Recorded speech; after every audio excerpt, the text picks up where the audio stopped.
शिल्पा बहू, तुम गुलाब जामुन, पनीर की सब्जी और रुमाली रोटी बना लेना, और हेमा बहू तुम छोले चावल और पेस्ट्री बना लेना। क्या पेस्ट्री? वो भी मैं बनाऊं? ये तो बहुत गलत बात है माँ जी।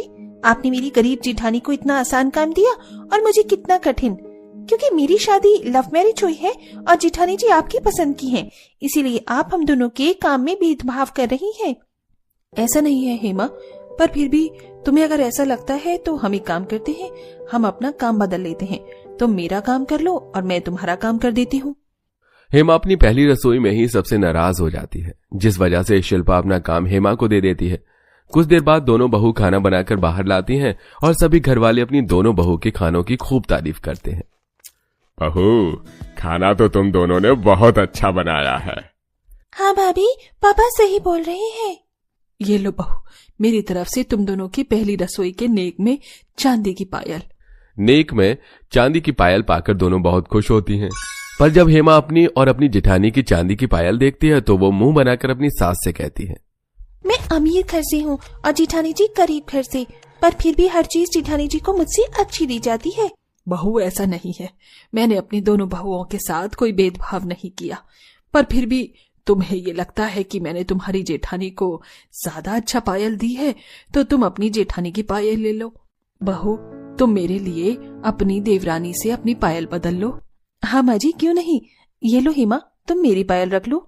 अपनी सास के कहने पर एक बार में ही शिल्पा अपनी देवरानी से अपनी पायल बदल लेती है। अब इसी तरह कुछ दिन बीत जाते हैं और एक दिन, मामी, आज मेरे कॉलेज में छोटी सी पार्टी है, मुझे तो समझ ही नहीं आ रहा मैं क्या पहन कर जाऊं।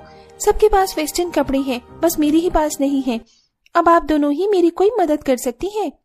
अरे खुशबू, इतनी छोटी सी चीज के लिए तुम इतनी परेशान हो रही हो। शादी से पहले तो मैं वन पीस ही पहना करती थी, मेरे पास तो बहुत सारे वेस्टर्न कपड़े हैं। मेरे कमरे में चलो, मैं तुम्हें दिखाती हूँ। मेरे पास अच्छी वेस्टर्न ड्रेस नहीं है, पर मैंने अपने लिए एक वन पीस खुद बनाया था। तुम कहो तो क्या मैं तुम्हारे लिए वो लेकर आ जाऊं? अगर पसंद आए तो वही पहन कर चली जाना, बाकी हेमा के पास तो मुझसे अच्छे ही ड्रेस होंगे। ठीक है भाभी। इतना बोलकर शिल्पा अपने कमरे में अपना वन पीस लेने के लिए चली जाती है, तो वहीं हेमा अपनी नंद को अपने बहुत सारी ड्रेसेस दिखाती है। ये सारी ड्रेस बहुत एक्सपेंसिव और ब्रांडेड हैं, सारे ही तुम पर बहुत अच्छे लगेंगे, जो पसंद है वो ले लो। भाभी, आपकी सारी ड्रेस बहुत अच्छी है, पर मुझे इसमें से कुछ पसंद नहीं आ रहा। अगर कुछ पसंद नहीं आ रहा तो एक बार ये ट्राई कर लो। वाओ भाभी, ये ड्रेस तो बहुत ही ज्यादा प्यारी है, बिल्कुल वैसी जैसी मुझे चाहिए थी। मैं कल कॉलेज की पार्टी में यही पहन कर जाऊंगी। वैसे आपने ये ड्रेस कहाँ से ली? खुशबू, लगता है तुम भूल गई हो, तुम्हारी भाभी दर्जी है। मैं कभी कोई ड्रेस खरीदती नहीं, बल्कि अपने लिए सारी ड्रेस खुद बनाती हूँ।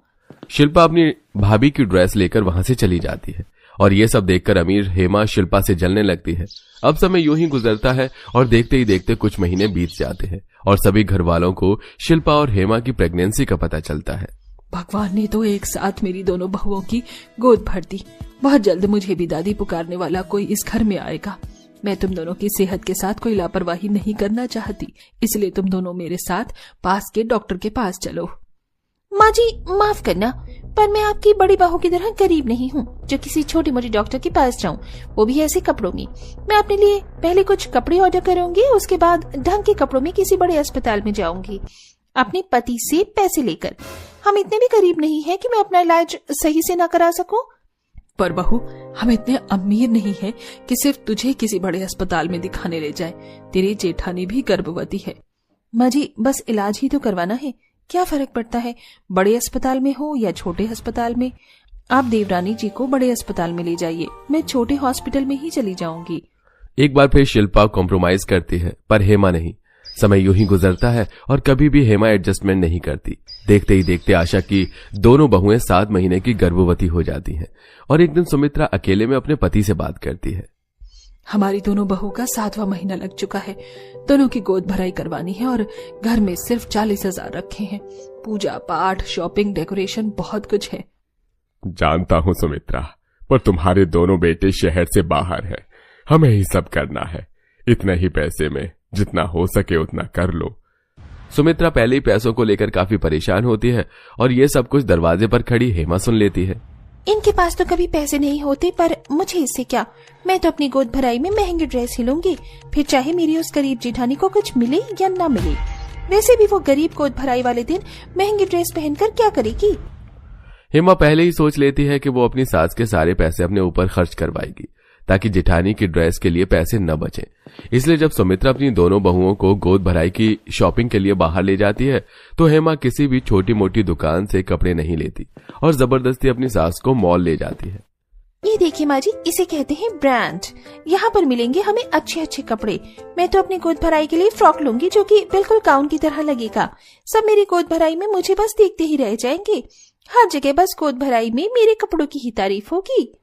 इतना बोलकर हेमा अपने लिए एक्सपेंसिव फ्रॉक गाउन देखने लगती है। माँ जी ये देखिए, ये ड्रेस कितनी प्यारी लग रही है। अपनी गोद भराई वाले दिन जब मैं ये पहन कर आऊंगी तो सब मुझे ही देखते रह जाएंगे। वो तो सब ठीक है बहू, पर ये पूरे 19,000 का है और मैं 20,000 ही लाई थी। 10,000 की अच्छी ड्रेस दिला देती तुम दोनों को, पर ऐसे तो 1,000 ही बचेगा बड़ी बहू के लिए। तो क्या हुआ माँ जी, क्या मैं अपनी गोद भराई पर थोड़ा महंगा ड्रेस नहीं पहन सकती? और मुझे जेठानी जी का नहीं पता, वो दर्जी है, वो खुद भी बना सकती है। हाँ माँ जी, मैं कर लूंगी।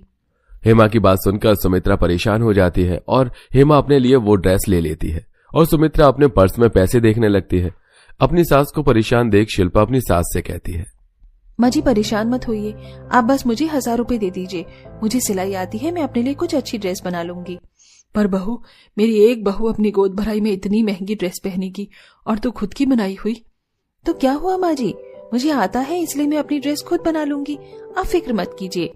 शिल्पा के कहने पर सुमित्रा उसे 1,000 रुपए दे देती है और घर जाते हुए शिल्पा उन 1,000 रुपए से कुछ कपड़ा और सिलाई के लिए लेस, धागे, लटकन, डोरी आदि सामान लेकर घर आती है और अगले ही दिन सिलाई करने के लिए बैठ जाती है। भाभी ये क्या, आप इस हालत में सिलाई कर रही हैं? हाँ खुशबू, अब ज्यादा समय नहीं रहा ना गोद भराई के लिए, इसीलिए मैं अपनी ड्रेस खुद बना रही हूँ। अपनी भाभी की बात सुनकर खुशबू बड़ी हैरान होती है और वहां से चली जाती है। इसी तरह कुछ दिन बीत जाते हैं और देखते ही देखते गोद भराई का दिन आ जाता है, जहां बचे हुए पैसों से सुमित्रा पूरा घर डेकोरेट करवाती है और मेहमानों के खाने का इंतजाम करती है। कुछ देर बाद सभी मेहमान भी घर में जमा हो जाते हैं और तभी हेमा अपनी गोद भराई की ड्रेस पहनकर नीचे आती है और उसकी ड्रेस देखकर सब उसके कपड़ों की तारीफ करते हैं। अरे वाह हेमा, तेरी ड्रेस तो बहुत प्यारी लग रही है। हमेशा की तरह आज भी बस तू ही छाने वाली है। हाँ बेटा, कितनी प्यारी लग रही है तू। थैंक यू कोमल और माँ। सुमित्रा बहन, मेहमान आ गए, तुम्हारी छोटी बहू भी आ गई, पर बड़ी बहू कहाँ है? गोद भराई की रस्म शुरू नहीं करनी क्या? उस औरत के इतना कहते ही शिल्पा भी अपनी खुद की बनाई हुई गाउन पहनकर नीचे आती है। उस गाउन में शिल्पा किसी प्रिंसेस से कम नहीं लग रही थी। सब उसकी ड्रेस देखकर आपस में बातें करने लगते हैं और कुछ देर बाद गोद भराई की रस्म शुरू होती है। बहू, भगवान करे तुम दोनों का बच्चा सही सलामत इस दुनिया में आए और तुम दोनों का नाम रोशन करे। और बड़ी बहू, मैंने सुना है कि तुमने अपनी ड्रेस खुद बनाई है, वो भी ऐसी हालत में। मानना पड़ेगा तुम्हें, अगर इंसान के पास हुनर हो तो वो कुछ भी कर सकता है। सही कहा आंटी जी आपने। मेरी दोस्त ने इतनी महंगी एक्सपेंसिव ड्रेस ली पर अपनी जेठानी के सामने फीकी पड़ गई। मुझे तो लगा था कि ये आज के फंक्शन में छा जाएगी, पर हेमा की जेठानी बाजी मार गई। अरे बेटा, जिसके हाथ में हुनर होता है उसे बिना हुनर वाले इंसान कभी नहीं जीत पाता। इतने पैसे खर्च के बाद भी कोई हेमा के कपड़ों की कोई तारीफ नहीं करता। ये देख उस दिन हेमा को भी समझ आ जाता है कि सब कुछ